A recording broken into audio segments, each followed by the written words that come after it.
Trump administration is preparing to issue an executive order halting gain-of-function research. Controversial experimentation on viruses is increasingly feared to have caused COVID in the first place, with the CIA declaring in recent days they too believe COVID likely came from a Chinese lab and not from animal spillover. Now, the theory was once considered fringe and even a conspiracy by the mainstream media. Well, it's now itself mainstream. One lawmaker who has been sounding alarms about it for a very long time is Kentucky Senator Rand Paul, who has frequently sparred with Dr. Anthony Fauci about U.S. support for this research.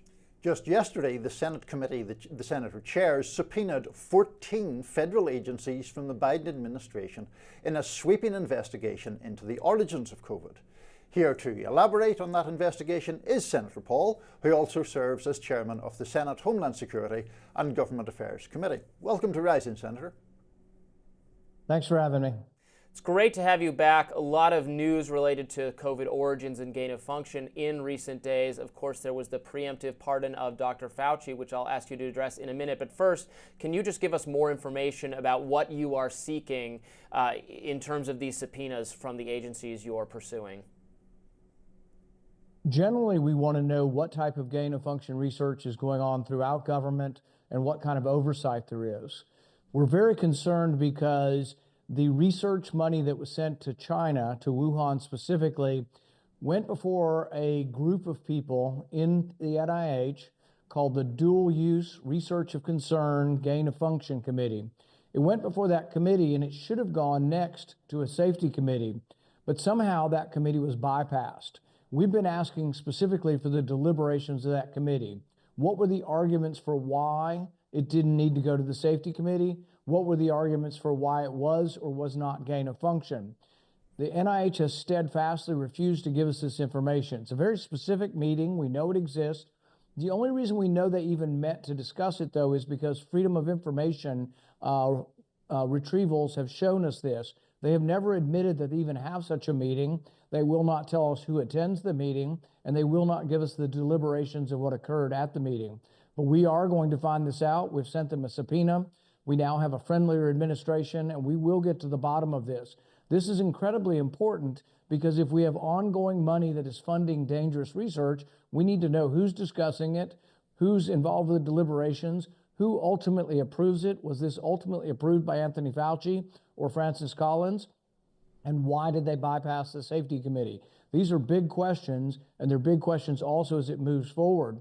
Now, the fact that the president's going to put a pause on gain of function is a good idea. We did this from 2014 to 2016, and then we instituted the safety committee, which they promptly bypassed. So what we want to do is actual legislation this time. We have something called the Risky Research Review Act, and it would set up a presidential commission of scientists to evaluate each gain of function proposal within government and either fund it or not fund it after an extensive safety discussion. One more question there, Niall. So on the Fauci front, you mentioned this pause in gain-of-function research that existed that was decreed by President Obama back in 2014. I found it curious, and I know many other people did too, so I want to get your take, that this preemptive pardon for Dr. Fauci covers not just the time he was overseeing the COVID response, and also not his entire career in public service, which goes back to the 80s, but specifically kicks in based on the order in 2014, the year the pause went into effect. But we know from hearing Fauci's deposition that even under that pause, you could, under national security exceptions, which you and I know ends up getting abused to cover just about anything, that Dr. Fauci may have signed off on some research anyway, even when the pause was initiated in 2014.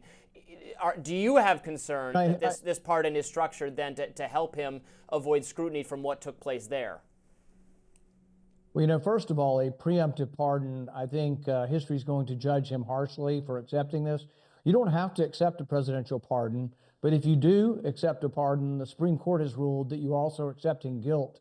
So he now has accepted guilt or culpability for the pandemic. And going all the way back to 2014, there were a lot of decisions made. A lot of decisions on funding the research go back a few years before the actual accident occurred. So yes, I'm concerned with this, but I think in the end, this ends up being more damage to Fauci's reputation than just about anything else.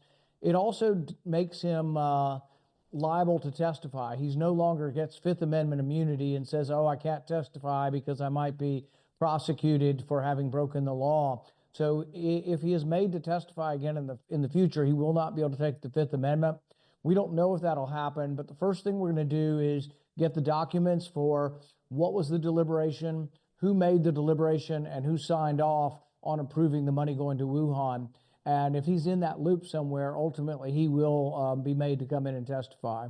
Let me just push back a little bit on that issue about the preemptive pardon, Senator, because your argument is that the Supreme Court posits that that is an acceptance of guilt. And I think you characterized Dr. Fauci as, by virtue of accepting this preemptive pardon, accepting guilt for the pandemic, or something, words to that effect. I mean, he clearly does not accept that guilt if one takes him at his word publicly, and he hasn't been charged with anything. So is it really fair to characterize the acceptance of a preemptive pardon as an admission of guilt? I think when you accept a preemptive pardon that is unspecified, it is difficult to decide what exactly he's guilty of, but the things he's been accused of, you would think, are the things he's being pardoned from.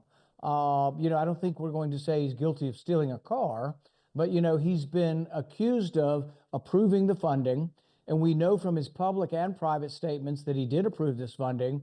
He quibbles with whether or not it was gain of function or whether or not the accident occurred there.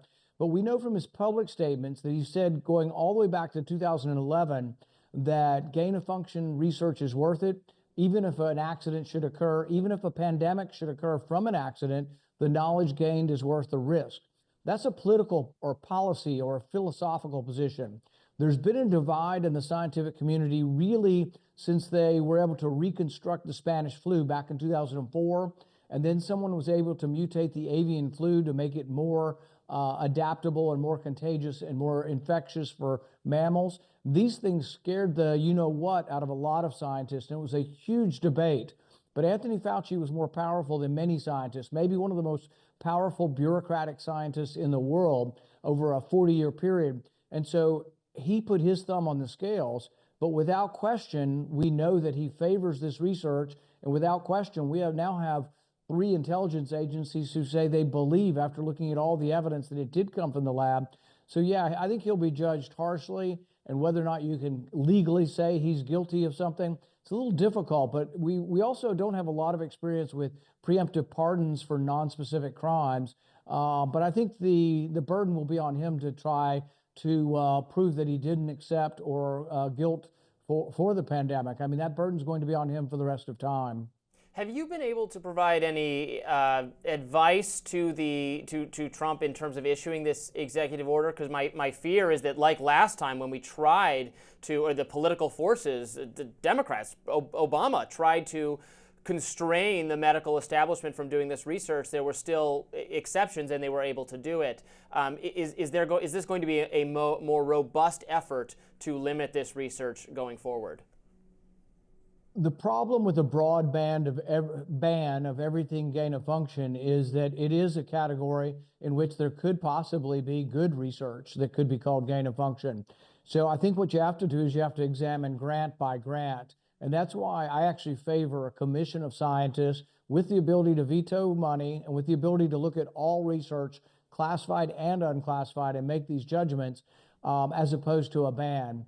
Bans are clunky in the sense that it gets down to the definition, and there is the possibility there could be something of value. So I think that'll be looked at one at a time. I'm for the ban as a temporary means of getting to legislation.